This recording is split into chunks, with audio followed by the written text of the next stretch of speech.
अदनान अली मुर्तजा और आप देख रहे हैं आवर न्यूज। खबरों का रुख करते हैं बलोचिस्तान के इलाके रखनी की तरफ, जहां से हमारे रिपोर्टर नौरोज खान बुजदार की रिपोर्ट के मुताबिक कोरोना वायरस के फैलाव के पेश नज़र बलोचिस्तान हुकूमत की तरफ से लॉकडाउन में 5 मई तक तोसी की गई। ताहम रखनी इंतजामिया लॉकडाउन में अमल दरामद कराने में मुकम्मल नाकाम हो चुकी है।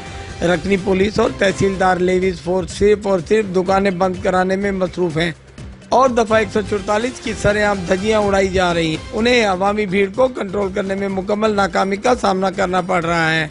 डीसी और एसपी बार खान से अपील है कि जो अफसर गैर जिम्मेदारी का मुजाहरा कर रहे हैं उन्हें फौरन तब्दील करके जिम्मेदार अफसरान तैनात किए जाएं, ताकि दफा 144 पर सख्ती से अमल दरामद करा के अवामी भीड़ को कंट्रोल किया जाए और इस वबाई मर्ज के फैलाव को रोकने के लिए मौसर इकदाम किए जा सके। और ये गई बॉल और ये है बाउंसर। आज भी खेल रहे हो?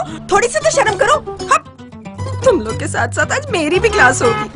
आज संभाल लेना यार।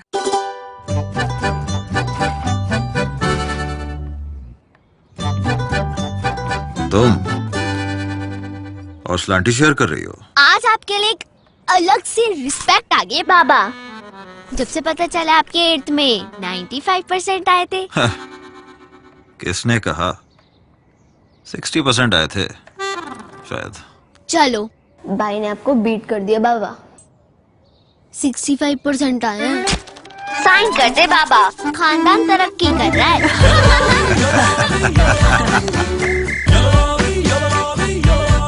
रियल पोटैटो फ्लेक्स से बने, इसका क्रंच मुंह में घुले, स्लांटी खुले तो फन दिन भर चले।